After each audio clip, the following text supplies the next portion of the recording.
The movie starts with shy teen David Rice. He has a crush on pretty Millie, who dreams of traveling the world. When he surprises her with a small gift, a snow globe of the Eiffel Tower. Teasing bully Mark grabs it and throws it out onto the icy surface of the river. Determined, David ventures out on the ice and retrieves it. Waving, then falls through the ice and is swept away from the opening by the swift current. He is certain to die in the freezing water, without air, but suddenly finds himself lying prone in the library between the bookcases. In a huge gush of gallons of water, gasping and alive, he trudges home, soaking wet, where his father chews him out. David enters his room, putting a chain on the door, but when his angry father bursts it open, there is only a swirl of wind. David has vanished. He finds himself in the damp aisle of the darkened library and realizes he has teleported there yet again. It dawns on him that he finally has a way to change his life, to escape his situation. The same way his mother abandoned the family when he was 5, he teleports home and retrieves a small stash of money and a few belongings, but before he leaves town, he stops outside Millie's house. Millie is not consoled by her mother's arms. She is sure that David is dead. She hears a noise outside, steps cautiously out into the yard, and finds the snow globe sitting on the swing set. From this she knows he is alive, but he does not respond to her calls. The next day he is on a bus to the city, where he rents a cheap room. He practices teleporting in the park, learning how to control his power. Then he cases a bank and robs it by teleporting directly into the vault in the middle of the night. He laughs as he realizes his bag isn't big enough to take away all the money, teleports back to his shabby hotel for another bag, and repeats this until his room is awash in money, and he lies on a bed of it. However, the mysterious Roland appears at the bank investigation, claiming to be from the NSA, remarkably unsurprised by this locked door robbery. It is evident that he knows about teleportabilities and is part of a powerful group that wants to find this bank robber. Years have gone by, and David has an expensive city apartment, papered with pictures of his world travels, and a small vault room full of money. He enjoys the pleasures of life, wherever they are, surfing in Fiji, lunching atop the Sphinx in Egypt, picking up a girl in a British pub. He phases from one spot to another in his home, rather than walking even 2 paces, and disregards the troubles of ordinary people shown on television trapped in rising floodwaters. His peace is disturbed by the arrival of Roland, whose electrical weapon and wires prevent David from teleporting. We learn that Roland's mission in life is to destroy jumpers, for only God should have the power to be everywhere. Desperate, David manages somehow to get away. Teleporting back to his boyhood bedroom, his father is alerted to his presence and comes to the bedroom door, begging him to stay.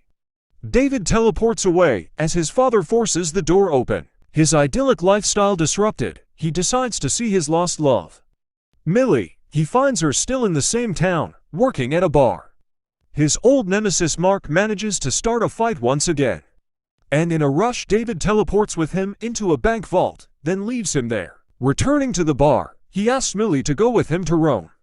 She is shocked, but as it's her lifelong dream she can only accept. When they get to Rome, he enjoys her delight as he shows her around the ancient city, but is balked when they find the Colosseum closed. Rather than take no for an answer and return another day, he goes around the corner, and when she catches up, he is holding a gate open to admit her. He continues to open doors from the inside as they pursue their private tour until they try to go down to the floor of the stadium. Suddenly he is surprised to meet another jumper, Griffin, who informs him that he's not the only one, and that there is a whole group of people like Roland, paladins, who want to kill jumpers, and 2 of them suddenly turn up.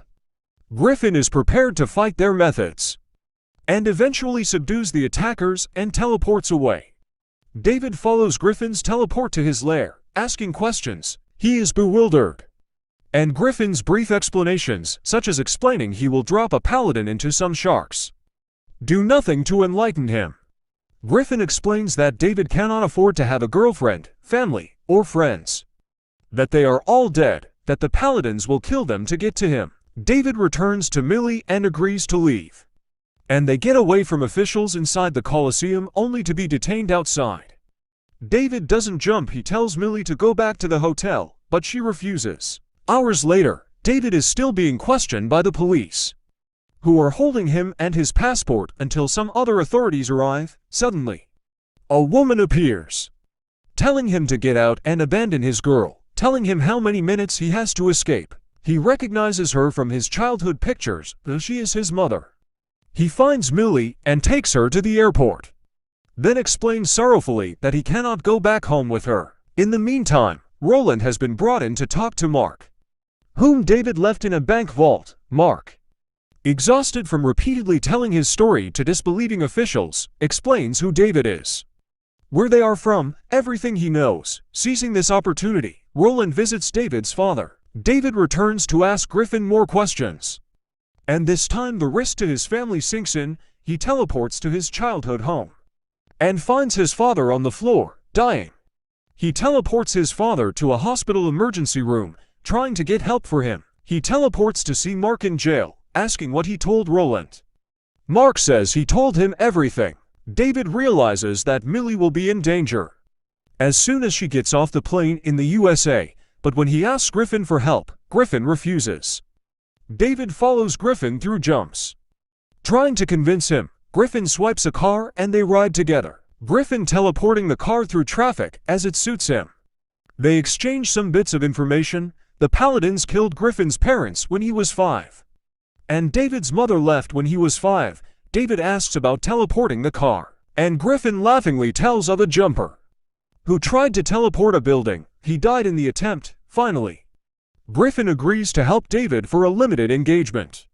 The many drawings of Roland in Griffin's home make it clear that he has a grudge against this Paladin. They arrive in the USA, and Millie's flight already arrived an hour before. He teleports to her apartment, hoping to get her out quickly.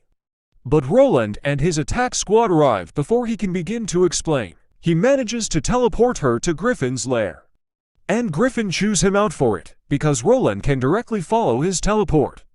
Griffin prepares to abandon his home, but when Roland appears, an epic battle begins. At one point, Griffin teleports a bus at Roland, who manages to dive underneath it. As it bounces, David is trapped, webbed up in a corner of the room by Roland's electrical wiring to be disposed of later. As Millie frees David, her anger at the situation and fear of his strange power are evident. She demands that he just take her home and leave her alone. Naturally, she is soon captured and held hostage. Griffin plans to take a bomb to Millie's apartment to kill Roland. However, this will involve killing everyone else there, including Millie. David doesn't want that, so the two of them teleport around the world, fighting over the bomb, then over the detonator, falling from the Empire State Building and appearing in a war zone, where David finally traps Griffin in some fallen power lines as effective as Roland's traps. David returns to Millie's apartment. Knowing he's walking into the lion's den, they use electric wires all around him to tie him down, anchoring them to the walls.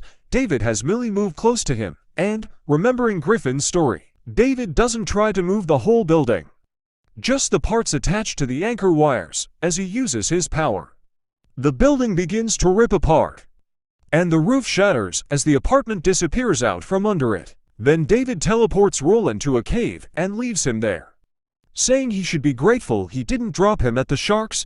David vanishes, and Roland walks to the cave opening, finding himself up an isolated cliff in the Grand Canyon. It is winter, and we see David walk up to an expensive home and knock. A teenage girl answers the door, followed moments later by David's mom, who sends her daughter to her room. David is there to find out what it all means and why she left him as a child. She explains that she is a paladin, and when he made his first teleport at age 5, she could not kill him, so she left him because she loved him. He leaves the house, and Millie meets him outside.